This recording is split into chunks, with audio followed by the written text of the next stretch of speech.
Hello student, कैसे हैं आप लोग। आज हम लोग केमिकल काइनेटिक्स का लेक्चर नंबर 2 स्टार्ट करेंगे।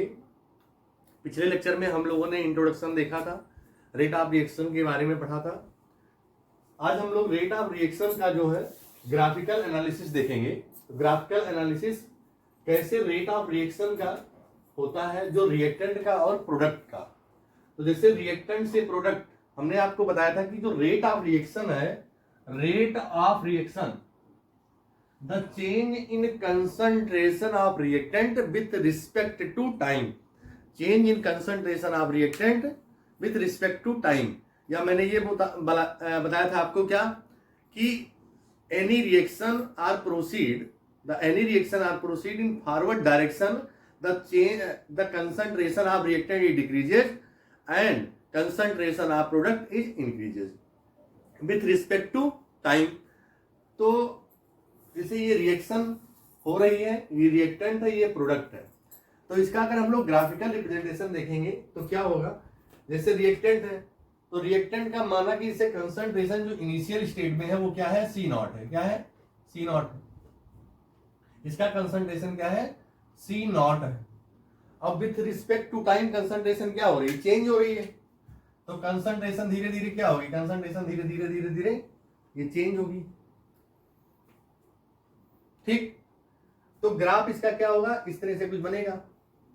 अब क्या हुआ, यहां पे ये देखा गया कि जो इसका concentration with respect to time, हम लोग जो ये ग्राफ बना रहे हैं किसके रिस्पेक्ट बना रहे हैं, concentration with respect to time के वर्सेस बना रहे हैं, टाइम और कंसंट्रेशन के वर्सेस।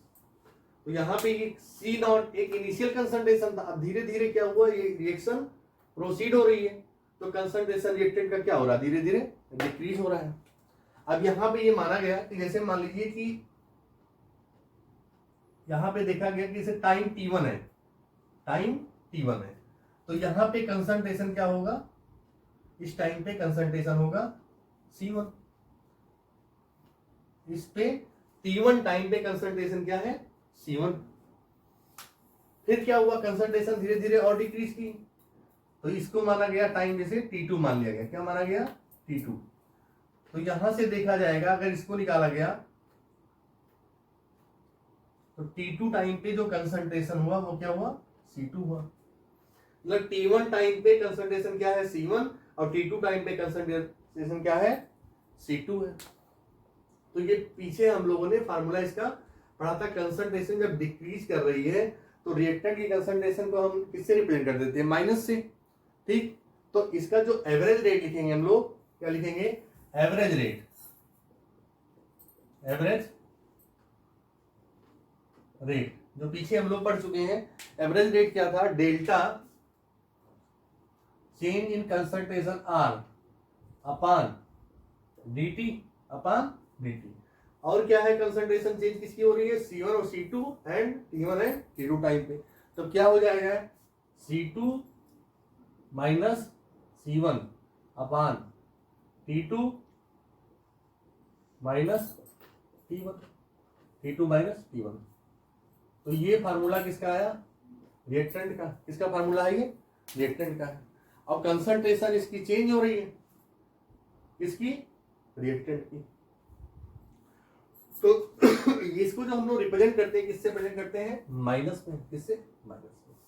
दूसरा देखना, यहां पे क्या है, प्रोडक्ट है, तो प्रोडक्ट का कंसंट्रेशन क्या होता है, विथ रिस्पेक्ट टू टाइम क्या होता है, इंक्रीज करता है। क्या करता है, इंक्रीज करता है। तो यहां पे देखो, इसका ग्राफ कुछ ऐसे बनेगा, जैसे ये C naught initial concentration of the product है, और यहां पे हम लोग concentration versus time, concentration versus time के रिस्पेक्ट में ग्राफ बना रहे हैं, कंसंट्रेशन और ये क्या है, टाइम। अब देखिए क्या बनेगा ग्राफ इसका, यहां पे प्रोडक्ट का कंसंट्रेशन धीरे धीरे क्या होगा, इंक्रीज करेगा। कंसंट्रेशन प्रोडक्ट क्या हुआ, इंक्रीज किया विथ रिस्पेक्ट टू टाइम। तो यहां पे ये इसको निकाला गया, देखा गया कि जैसे मान लीजिए कि अगर यहां पे T1 टाइम पे क्या है, इसको माना गया कि दैट इज T1 टाइम, पे कंसंट्रेशन क्या है, C1 है। और क्या, फिर थोड़ी देर बाद देखा गया इसको और आगे बढ़ा के जो T2 टाइम है, T2 टाइम पे कंसंट्रेशन क्या है, C2 है। तो प्रोडक्ट का कंसंट्रेशन क्या हो रहा है, with respect to time increase कर रहा है, और रिएक्टेंट का कंसंट्रेशन क्या है, with respect to time decrease कर रहा है। ये पीछे हम लोगों ने पढ़ा था, उसको हमने बताया था कि आगे आपको ग्राफिकल रिप्रेजेंटेशन में बताएंगे। अब देखिए इसका एवरेज रेट कैसे लिखेंगे हम लोग, एवरेज रेट, एवरेज रेट क्या हो जाएगा, डेल्टा यहां पे आर तक, यहां पे क्या ले लेंगे हम लोग, delta P, change in concentration of product upon delta P equal to, यहां पे वैल्यू माइनस है तो ये प्रोडक्ट का कंसंट्रेशन क्या हो रहा है, इंक्रीज कर रहा है, तो ये हो जाएगा प्लस, और concentration of C2 minus C1 upon T2 minus T1। ये लिखेंगे हम लोग किसके रिस्पेक्ट में, हम लोग लिखेंगे इसको प्रोडक्ट के रिस्पेक्ट में लिखेंगे। अब देखिए आप यहां पे कंसंट्रेशन C2 ज्यादा है कि C1, C1 की कंसंट्रेशन ज्यादा है कि C2 की, देखिए C2 की कंसंट्रेशन यहाँ पे कम T2 टाइम पे, और T1 टाइम पे क्या है, C1 है। तो ये क्या लिख सकते हैं हम लोग कि C1, concentration of C1 is greater than concentration of C2। दूसरा देखिए यहाँ पे क्या है, कंसंट्रेशन C1 की ज्यादा कि C2 की, T1 टाइम पे C1 और T2 टाइम पे क्या है, C2। तो concentration of C2 is greater than concentration of C1। C2 की कंसंट्रेशन क्या है, ग्रेटर है, और C1 की कंसंट्रेशन क्या है, यहां पे ग्रेटर है C2 से। तो ये तो हो गया एवरेज रेट ऑफ रिएक्शन का ग्राफिकल एनालिसिस या ग्राफिकल रिप्रेजेंटेशन हम लोग करते हैं, कैसे इसका ग्राफिकल रिप्रेजेंटेशन एवरेज रेट का आता है, और यहाँ पे एवरेज रेट का रिएक्टेंट का आता है। अब यहाँ पे एक चीज हम लोगों ने पढ़ा था पीछे, rate of reaction two types के होते हैं, एक तो एवरेज रेट ऑफ रिएक्शन, दूसरा होता है इंस्टेंटेनियस। क्या होता है, इंस्टेंटेनियस। तो यहां पे इंस्टेंटेनियस रेट ऑफ रिएक्शन, और यहां भी क्या हो जाएगा, इंस्टेंटेनियस रेट ऑफ रिएक्शन कैसे निकालेंगे, कैसे करेंगे, यहां पे क्या होगा, जो पर्टिकुलर टाइम है, और यहां पे भी जो पर्टिकुलर टाइम है, क्या करेंगे, यहां पे हम लोग टेंजेंट बना के इसका स्लोप निकाल देंगे। क्या करेंगे, टेंजेंट बना के इसका स्लोप निकालेंगे। तो जैसे ये पर्टिकुलर टाइम ये है, पर्टिकुलर टाइम ये है, तो यहां पे क्या करेंगे, टेंजेंट बना देंगे। तो यहां पे देखिए ये टाइम है पर्टिकुलर, ये टेंजेंट बना दिया यहां पे इसका, और यहां पे पर्टिकुलर टाइम कौन सा है आपका, ये T है और ये T है, ये T1 है, ये क्या है, T2 है। तो इस पे क्या करेंगे, एक हम लोग स्लोप बना देंगे। देखिए इसको जो है रिप्रेजेंट कर दे रहे हम लोग इससे,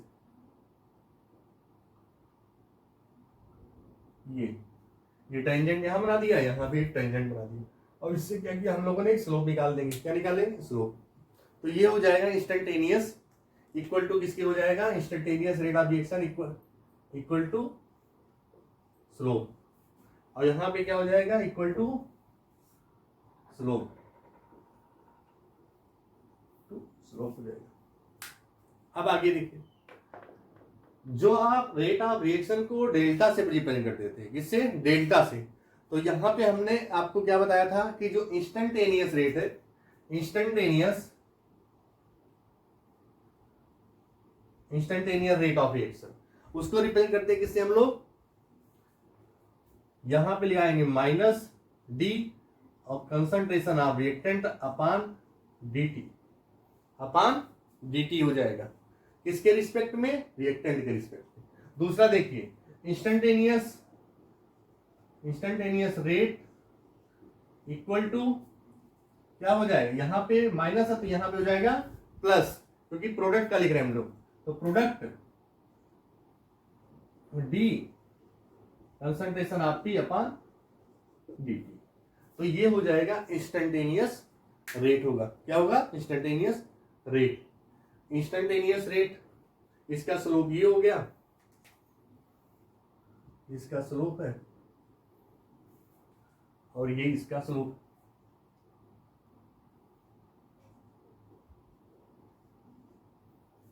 तो एक ही ग्राफ में हम लोगों ने दोनों का रिप्रेजेंटेशन पढ़ लिया, रेट ऑफ रिएक्शन एवरेज और रेट ऑफ रिएक्शन इंस्टेंटेनियस।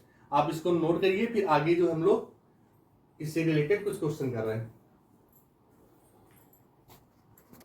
अब इसी से रिलेटेड एक क्वेश्चन देखेंगे। जैसे क्वेश्चन क्या है, फॉर रिएक्शन ए से प्रोडक्ट बन रहा है, तो the concentration of A decreases from 0.5 mole litre inverse to 0.4 mole litre inverse in 10 minutes. In 10 minutes.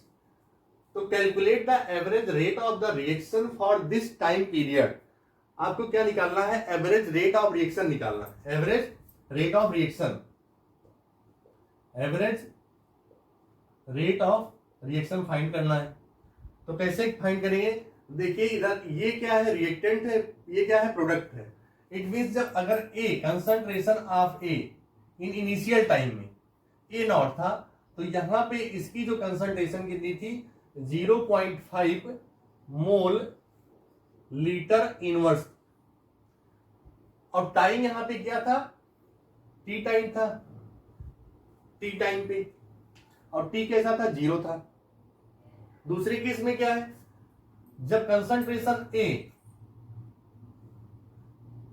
T time पे, कंसंट्रेशन ए टी टाइम पे, टाइम कैसा था? यहां पे टी कैसा हो गया? 0.4 mole litre inverse. Concentration initial state में टी टाइम 0 था, तब 0.5 मोल।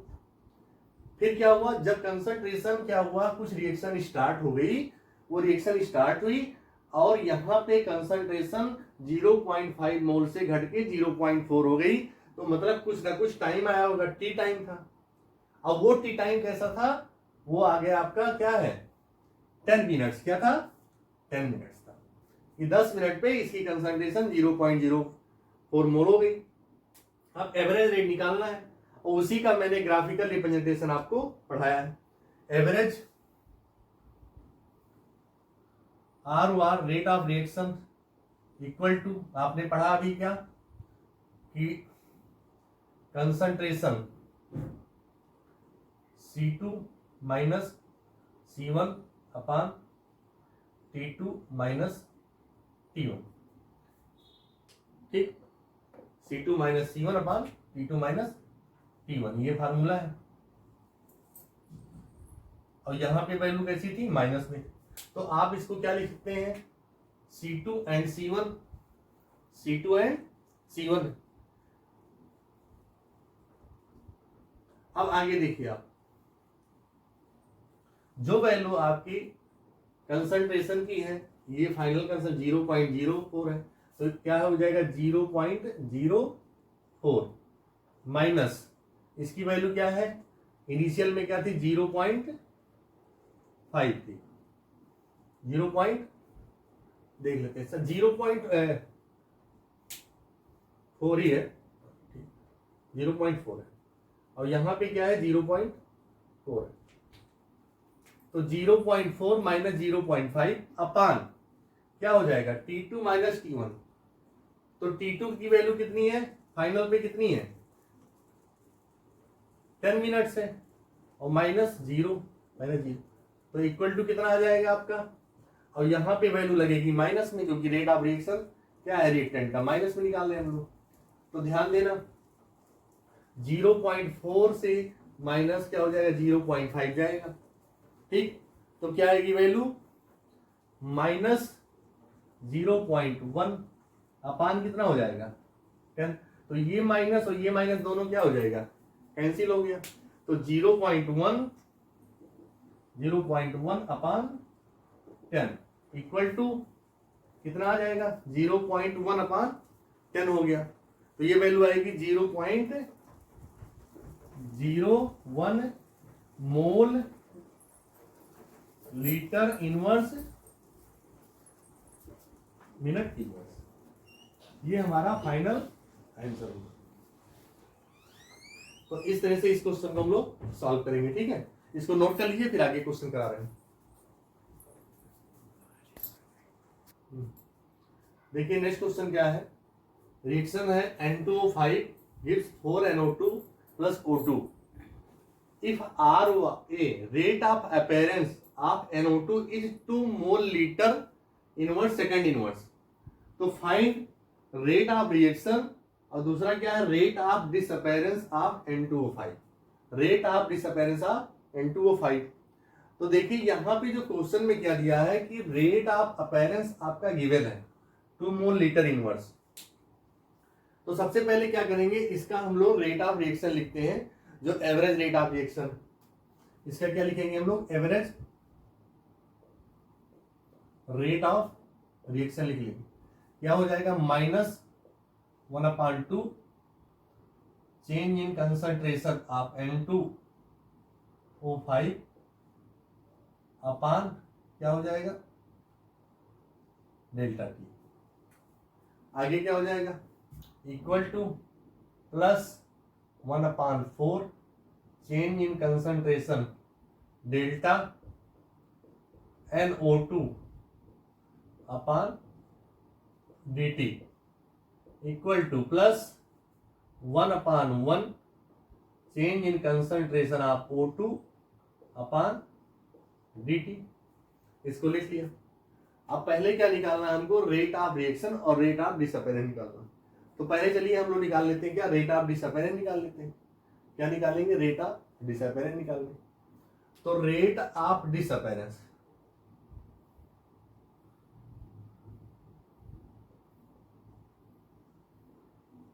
Rate of disappearance ROD of किसका है, N2O5।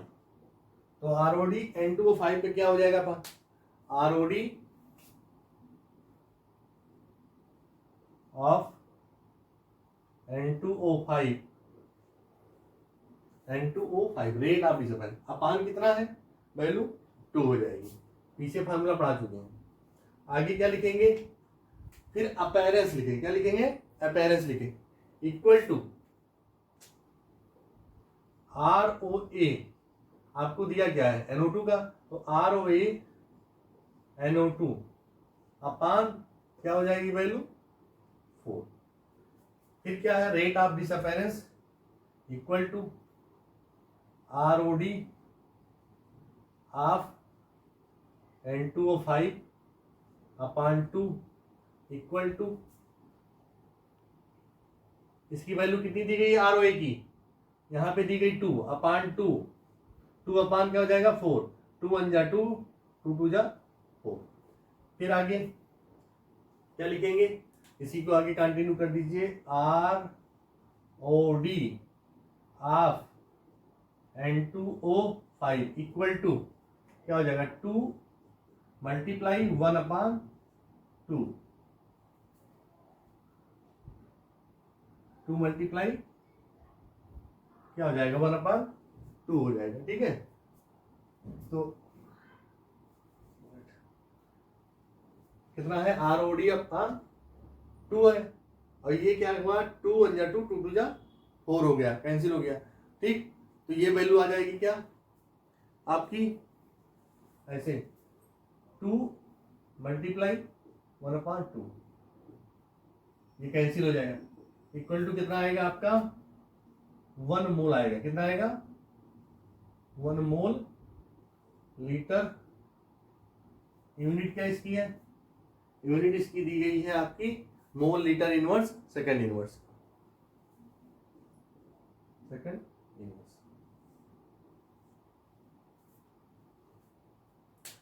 इसको जो है देखिए ध्यान से, ये रेट ऑफ डिसअपेरेंस निकला। क्या निकला, रेट ऑफ डिसअपेरेंस, ठीक है। अब आगे जो है इसको दूसरा निकालेंगे हम लोग, क्या, रेट ऑफ रिएक्शन निकालेंगे।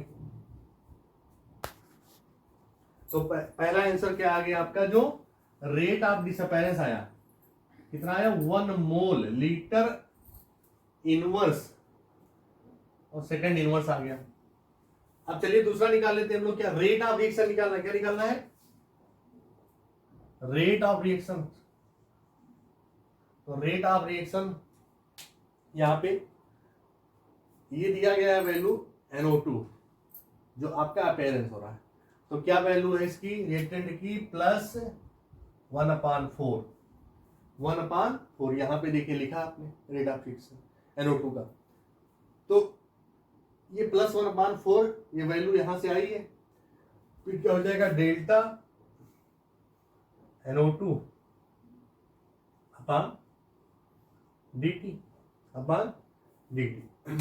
अब इसकी वैल्यू ऑलरेडी आपके पास यहाँ पे गिवन है NO2 की। कितना दिया गया अपीयरेंस का? 2 मोल। कितना है? 2 मोल।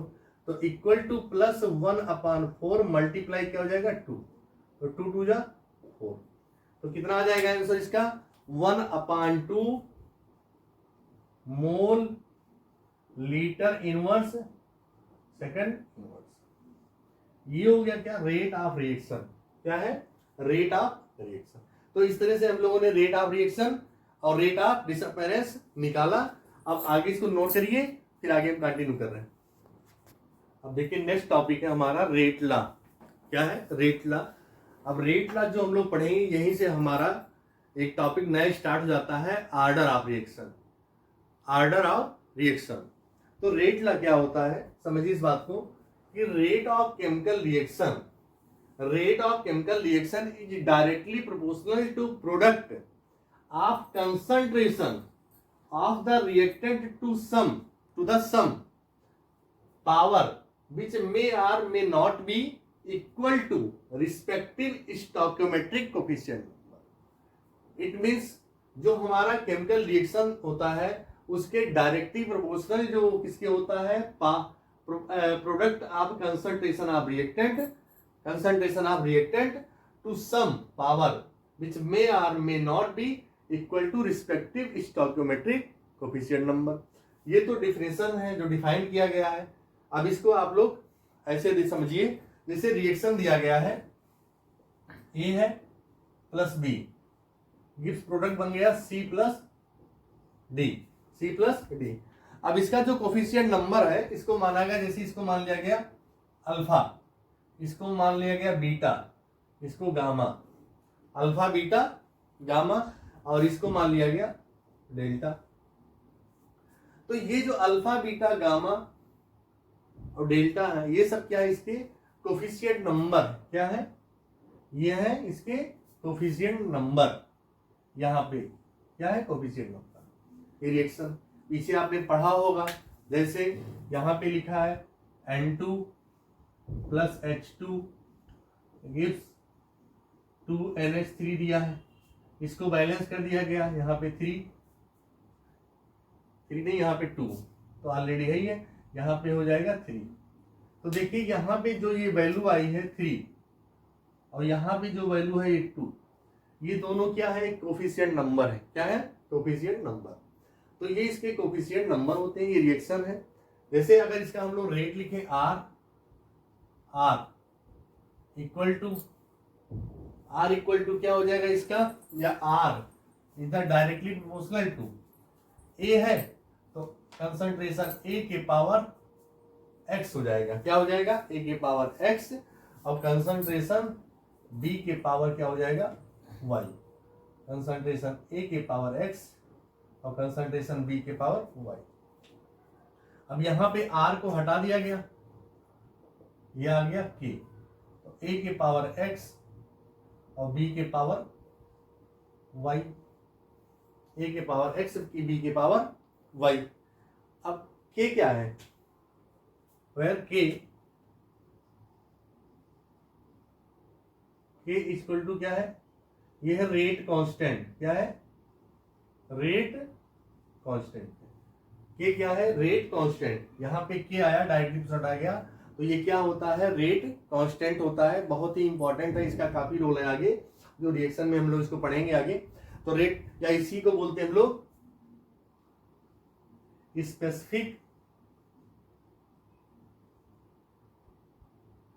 Specific rate constant. Rate constant, rate constant या specific rate, specific rate reaction rate, specific reaction rate, reaction rate. अब दूसरी चीज यहां पे क्या था, जो पावर क्या थे वो क्या हो जाएंगे, सम होंगे। हमने बताया रिएक्टेंट, कंसंट्रेशन ऑफ रिएक्टेंट और कंसंट्रेशन ऑफ प्रोडक्ट। तो जो आर्डर हम लोग निकालते हैं, अब यहां पे देखिए जो लिखा गया है x लिखा गया है और दूसरा लिखा गया है y। तो x क्या है और y क्या है, ये क्या है, इसका पावर है, a का पावर और किसका, b का पावर। तो s क्या है, order with respect to a, with respect to a। और y क्या है, order with respect to b, with respect to b। अगर हम यहां पे x प्लस y को जोड़ दें, ऐड कर दें, तो क्या इक्वल आ जाएगी, वैल्यू p, या इक्वल इसको हम लोग लिखते हैं m। क्या लिखते हैं, n, या क्या लिखते हैं, p। तो n या p क्या हो जाएगा, इसको पढ़ेंगे हम लोग overall order of reaction, overall order of reaction, इसको लिखेंगे हम लोग n, overall order of reaction. तो ये होता है रेट ऑफ लॉ। क्या रेट लॉ है, रेट लॉ क्या होता है, इसकी डिफिनेशन है, इसका रिप्रेजेंटेशन। जैसे कोई भी रिएक्शन हम लोगों ने लिया तो यहाँ पे रिएक्शन लिखा गया है, ये अल्फा बीटा डेल्टा गामा जो दिखाए गए हैं, इसके कोफिशिएंट नंबर है। Rate are directly proportional concentration power A के एक्स और कंसंट्रेशन बी के पावर वाई। यहां डायरेक्टली प्रोपोर्शनल हट गया तो क्या आ गया, के आ गया, ए के पावर एक्स बी के पावर वाई। के क्या है, रेट कांस्टेंट या स्पेसिफिक रेट रिएक्शन रेट है। फिर क्या है, एक्स इक्वल टू क्या है, order with respect to A, और वाई क्या है, order with respect to B, order. अब देखिए कुछ केस ऐसे मिलेंगे जहां पे क्या होगा, जो ये आर्डर है, पहले पॉइंट समझिएगा, जो ओवरऑल आर्डर ऑफ रिएक्शन, ये जो आर्डर होता है, आर्डर, ये एक एक्सपेरिमेंटल वैल्यू होती है, एक्सपेरिमेंटल वैल्यू होती है। क्या होती है, एक्सपेरिमेंटल वैल्यू होती है आर्डर, एक्सपेरिमेंटल वैल्यू या experimental or, experimental quantity,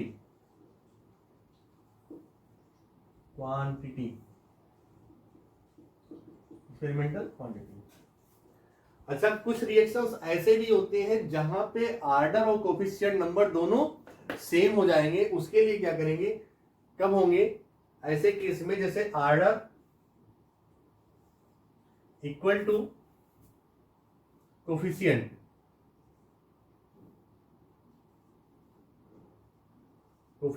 number. किस केस में हो सकता है order equal to coefficient number, बहुत ही इंपॉर्टेंट पार्ट है, ये भी समझिएगा।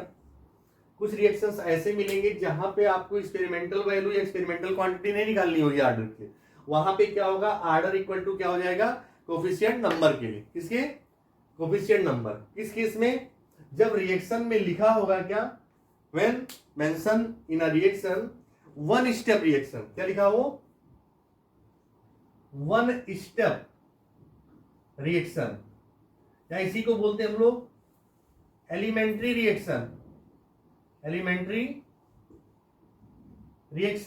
या इसी को बोलते हैं हम लोग that is simple reaction, one step reaction और एलिमेंट्री रिएक्शन और सिंगल रिएक्शन या सिंपल रिएक्शन, ये सब बोलते हैं उसको। इस टाइप के जो रिएक्शन होंगे वहां पे आर्डर क्या हो जाएगा, किसके इक्वल हो जाएगा, कोफिशिएंट नंबर के।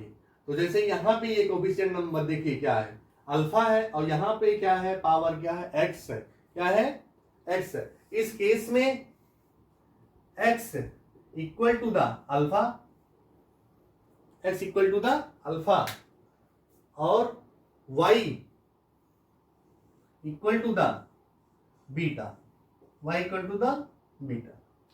इस केस में होगा जब रिएक्शन कैसा हो, वन स्टेप रिएक्शन हो या एलिमेंट्री रिएक्शन हो या सिंपल रिएक्शन हो, या इसी को बोलेंगे हम लोग, अदर फॉर्म में भी बोल सकते हैं, एक नाम और है सिंगल, इसी को वन स्टेप रिएक्शन को क्या बोल सकते हैं लोग, single step reaction, single step reaction. अब इसको जो है आप नोट कर लीजिए। फिर क्या है, हम इसके बाद यूनिट ऑफ के पढ़ते हैं। जो यूनिट ऑफ के आई है आपकी, जो ये के आया है के, इसकी हम लोग यूनिट पढ़ते हैं। तो पहले इसको नोट करिए आप, यूनिट ऑफ के कैसे पढ़ेंगे हम लोग, देखिए यहां पे यूनिट ऑफ के। तो यूनिट ऑफ के जैसे क्या होता है, रेट, अभी आपने पढ़ा रेट इक्वल टू, जो निकाला आपने, रेट इक्वल टू क्या है, के ए के पावर एक्स एंड बी के पावर वाई। अच्छा यहां पे क्या दिया, रेट दिया है। तो ध्यान देना, जो रेट क्या होता है, change in concentration with respect to time. तो हमें क्या है, रेट की यूनिट पता है। जैसे देखो रेट क्या, change in concentration with respect to time. तो जो कंसंट्रेशन होता है, concentration with respect to time. अब कंसंट्रेशन की यूनिट क्या होती है, कंसंट्रेशन किसके इक्वल होती है, दैट इज द मोलरिटी। क्या है, मोलरिटी। और मोलरिटी की यूनिट सभी को पता है क्या होती है, मोल लीटर इनवर्स। क्या होती है, मोल लीटर इनवर्स। या इसको लिख सकते हैं हम लोग कैसे, मोलर। क्या लिख सकते हैं, मोलर। और टाइम को किसके मेजर कर लिया, जैसे मान लो सेकंड में, मिनट में, आवर में, और ये चला गया टाइम ऊपर, तो ये क्या हो गया, सेकंड इनवर्स। तो मोलर सेकंड इनवर्स, या इसको लिख सकते हैं हम लोग एम सेकंड इनवर्स। ये किसकी यूनिट है, ये यूनिट हो गई किसकी, रेट की। तो ध्यान देना, यहां पे इसकी यूनिट लिखेंगे हम लोग, क्या हो जाएगी इसकी यूनिट, मोलर सेकंड इनवर्स। लिख लिया, इक्वल टू के ए के पावर एक्स और बी के पावर वाई। इसकी यूनिट यहां से निकाली गई। ध्यान देना, रेट की यूनिट, कंसंट्रेशन क्या होती है, मोलरिटी होती है। मोलरिटी क्या होता है, मोल अपान लीटर, और मोल अपान लीटर, और जिसको हम लोग रिप्रेजेंट करते हैं किससे, मोलर से, एम से हो जाती है। तो मोलर और टाइम की हो गई सेकंड इनवर्स। तो क्या हो गया, मोल, या इसको बोल सकते हैं हम लोग मोलर सेकंड इनवर्स। क्या बोलेंगे, मोलर सेकंड इनवर्स। तो यहां पे इसकी यूनिट रख दी गई, मोलर सेकंड इनवर्स। अब क्या हो जाएगा आगे, M molar second inverse equal to K. यहां पे देखिए, कंसंट्रेशन ऑफ ए के पावर एक्स और कंसंट्रेशन बी के पावर वाई। कंसंट्रेशन के ए के पावर एक्स, बी के पावर वाई। तो इसको लिख सकते हैं हम लोग क्या, कंसंट्रेशन की यूनिट क्या होती है, मोलरिटी होती है। ए और बी की दोनों की हो गई मोलरिटी, या मोलर रिप्रेजेंट किया किसमें, मोलर में। और एक्स प्लस वाई, इसको ऐड कर दिया, ये मोलर एक्स प्लस वाई, ये हो गया। अब आगे क्या हो जाएगा, molar second inverse equal to यहां पे देखिए, molar second inverse equal to K M के पावर एक्स और प्लस वाई के इक्वल टू क्या हो जाता है, एन हो जाता है। क्या होता है, एन होता है। अब आगे क्या हो जाएगा, के क्या निकालेंगे हम लोग, यहां पे के निकालेंगे। तो के इक्वल टू क्या हो जाएगा, M one minus M, N चला जाएगा इधर, एम क्या हो जाएगा, एम वन माइनस एन, और सेकंड आ जाएगा इधर, तो second inverse. K equal to M one minus N, second inverse हो जाएगा। ठीक है, तो ये हो गई यूनिट ऑफ के। क्या हुई, यूनिट ऑफ के। तो यूनिट ऑफ जो के होती है, unit of K depend upon order of reaction. Unit of K depend upon order of reaction. Unit of K depend upon order of reaction. ठीक, इसको नोट करिए, इसका स्क्रीनशॉट लीजिए, फिर आगे जो हम लोग पढ़ रहे हैं। एक क्वेश्चन देखिए, बहुत छोटा सा क्वेश्चन है। क्या है यहाँ पे, find order of the reaction. ये रिएक्शन दिया गया है 2A गिव्स B। ये रिएक्टेंट है, ये क्या है, प्रोडक्ट है। Where K equal to 2 into 10⁻⁻6 second inverse. अब यहाँ पे K क्या है, K द रेट कांस्टेंट। क्या है, रेट कांस्टेंट। आपको बताना क्या है, यहाँ पे बताना है आर्डर, बताना है क्या, बताना है आर्डर। तो देखिए अभी आपने पढ़ा तुरंत इसके पीछे कि unit of K equal to क्या होता है, unit of K molar 1 minus N और second inverse. Molar 1 minus N second inverse, ये पीछे पढ़ा आपने। अब देखिए यहां पे ओनली क्या दिया गया, सेकेंड इनवर्स दिया। क्या दिया है, सेकेंड इनवर्स। अगर हम ये माने कि अगर n की वैल्यू क्या होगी, 1 होगी, मान लीजिए इफ m 1 माइनस 1, तो कितना हो जाएगा यहाँ पे 0। तो बचेगा क्या, ओनली सेकेंड इनवर्स। क्या बचेगा, सेकेंड इनवर्स। तो सेकेंड इनवर्स किसका होता है, that is first order, first order reaction. तो आंसर क्या होगा आपका, फर्स्ट ऑर्डर रिएक्शन। तो ये बहुत ही सिंपल क्वेश्चन है। यूनिट ऑफ K के बेस दे देगा और उसके बेस पे आपको क्या पूछेगा, ऑर्डर ऑफ रिएक्शन। आगे हम लोग पढ़ेंगे ऑर्डर ऑफ रिएक्शन क्या होते हैं, कैसे उसका निकालेंगे हम लोग ऑर्डर ऑफ रिएक्शन। ठीक है, ये नोट कर लिए। तो इसके बाद एक क्वेश्चन और आपको दे रहे हैं, बहुत अच्छा क्वेश्चन है, इसको नोट करिए। एक क्वेश्चन दिया है, find the order of reaction. ये क्वेश्चन दिया है, find the order of reaction A plus B gives C, 2A plus 3B gives 4C। बहुत अच्छा क्वेश्चन है। यहाँ पे क्या है, एक्सपेरिमेंटल वैल्यू कुछ दी गई है, एक्सपेरिमेंट नंबर 1 2 3। इसमें concentration of A, concentration of B और प्लस दिया है initial rate of reaction molar second inverse. क्योंकि जो रेट ऑफ रिएक्शन होती है उसकी यूनिट क्या होती है, मोलर सेकंड इनवर्स। ये वैल्यू दी गई है A की, कंसंट्रेशन A नहीं मतलब एक्सपेरिमेंट नंबर 1 और 2 और 3 है। तो एक्सपेरिमेंट नंबर 1 में क्या दिया है, कंसंट्रेशन ऑफ A का 0.1 और 0.1 B का दिया है, जिसका रेट क्या दिया है 2 मल्टीप्लाइड 10⁻⁻4।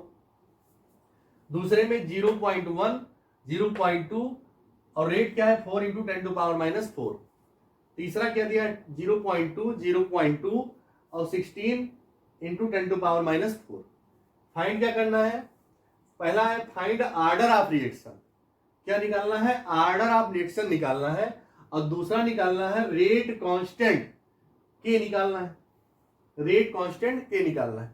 तो चलिए पहले सबसे पहले क्या करते हैं, तो रिएक्शन को लिखेंगे, इसी को फिर से लिखेंगे, सॉल्यूशन करते हैं। क्या 2A प्लस 3B गिव्स क्या दिया है 4C दिया है। क्या दिया है 4C।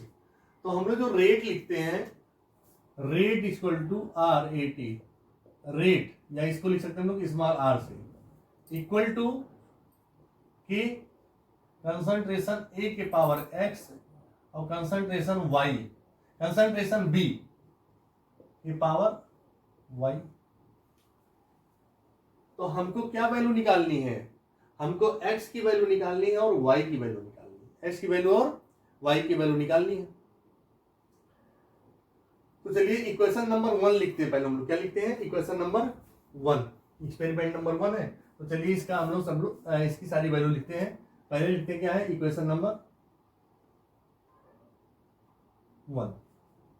इक्वेशन नंबर 1 में क्या है, k की वैल्यू क्या दी गई है, हम लोग लिखेंगे यहां पे जैसे वैल्यू ऑफ k, फिर लिखेंगे A, कंसंट्रेशन ऑफ A और दूसरा लिखेंगे कंसंट्रेशन ऑफ B।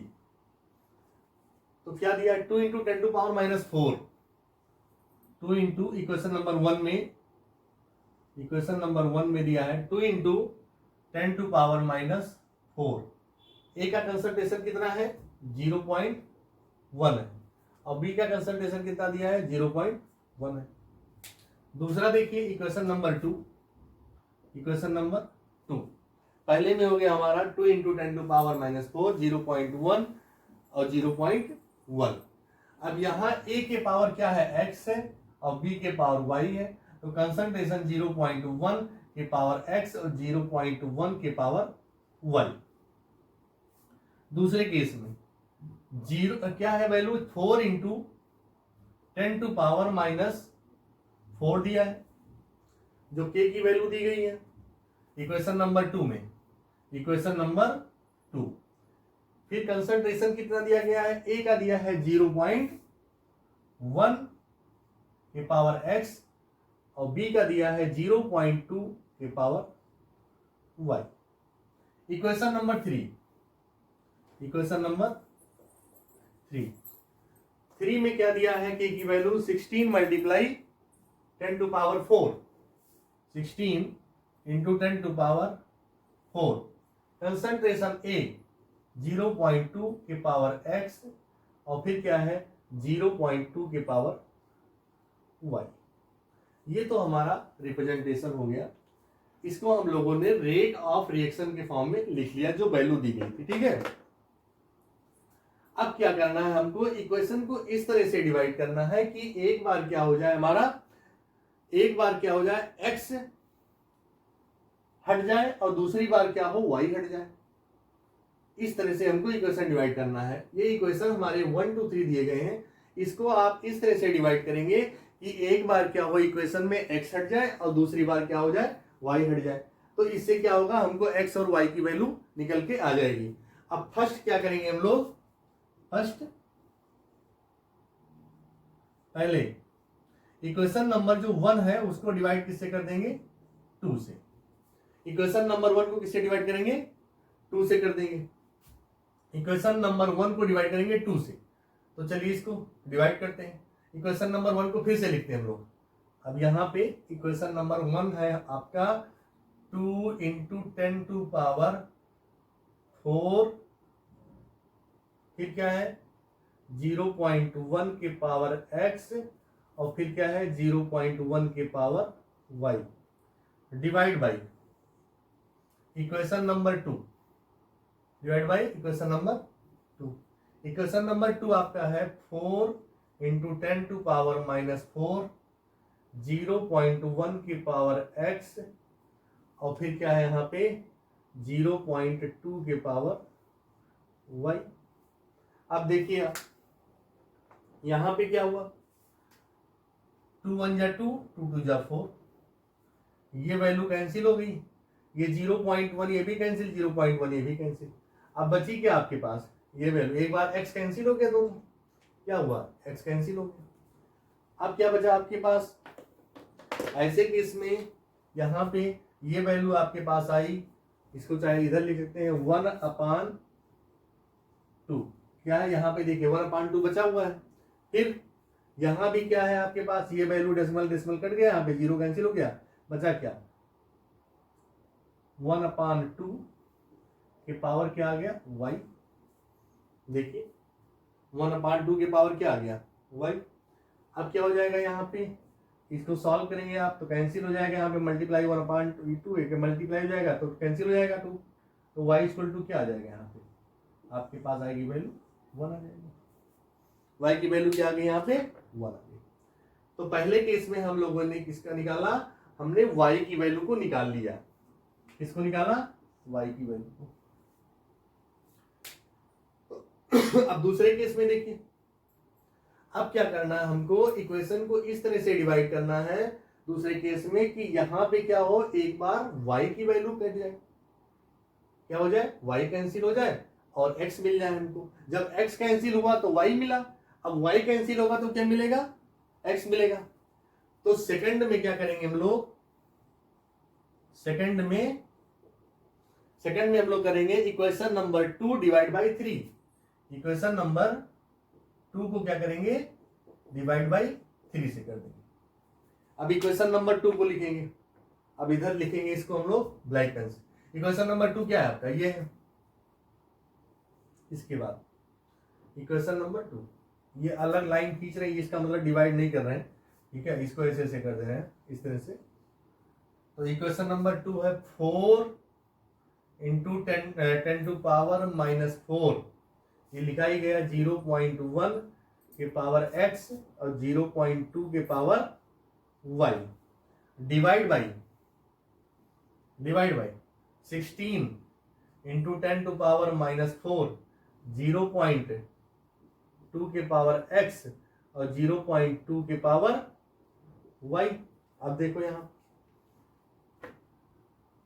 4 1 जा 4 और 4 4 जा 16, ये वैल्यू कैंसिल, ये वैल्यू कैंसिल, और यहाँ पे क्या हो जाए 0.2 वह कैंसिल हो गया, यहाँ पे ये वैल्यू बच गई आपके पास।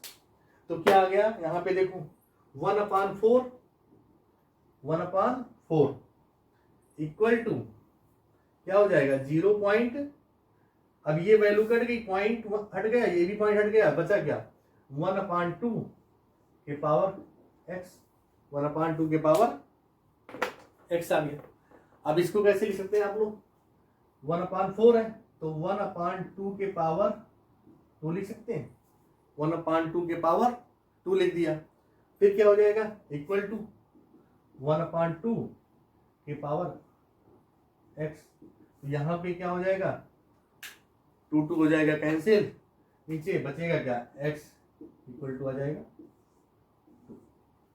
तो देखिए यहाँ पे जो ऑर्डर ऑफ रिएक्शन निकल के आया, क्या आया, x की वैल्यू क्या आ गई, x की वैल्यू आई 2 और y की वैल्यू क्या आ गई 1 आ गई। तो अगर इस अब देखिए जो रिएक्शन हमने बताया था आपको कि जो रिएक्शन की वैल्यू हम लोग निकालते हैं, किसी भी रिएक्शन का ऑर्डर निकालते हैं, वो x प्लस वाई होता है। क्या होता है x प्लस वाई। अब x प्लस वाई के लिए क्या करेंगे हम लोग, जो नेट एक्सप्रेशन होगा पूरा रिएक्शन का नेट एक्सप्रेशन, उसको हम लोग क्या करेंगे, यहां पे रिएक्शन लिखा था आपने, यह है रिएक्शन, लिखने की जरूरत नहीं है बार बार, ये रिएक्शन है। तो क्या हो जाएगी ओवरऑल, हम यहां पे लिखेंगे overall order of reaction, overall order of reaction. तो ओवरऑल ऑर्डर ऑफ रिएक्शन कितना हो जाएगा x plus Y, X plus Y, X की वैल्यू कितनी है 2 है और प्लस वाई की वैल्यू कितनी है 1। तो ओवरऑल ऑर्डर ऑफ रिएक्शन कितना आ गया, आंसर हमारा 3 आ गया। क्या आया 3। तो पहले का आंसर कितना है, ऑर्डर आया 3 आया। ठीक, अब दूसरा क्या निकालना है आपको, रेट कांस्टेंट निकालना। क्या निकालना है, रेट कांस्टेंट। तो इसका स्क्रीनशॉट ले लिए, चाहे इसको नोट कर लिए, क्या आगे रेट कांस्टेंट बता रहे हैं आपको, पहले इसको नोट करिए।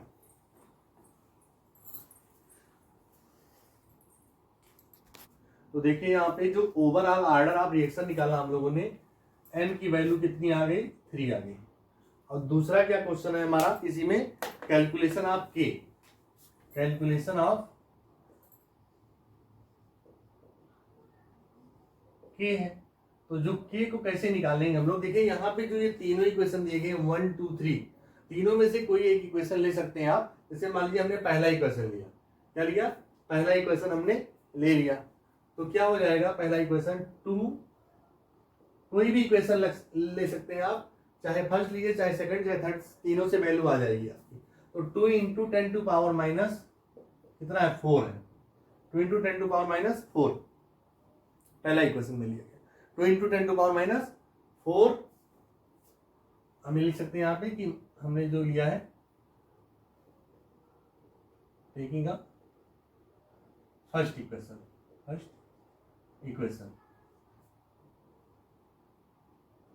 देखिएगा फर्स्ट इक्वेशन।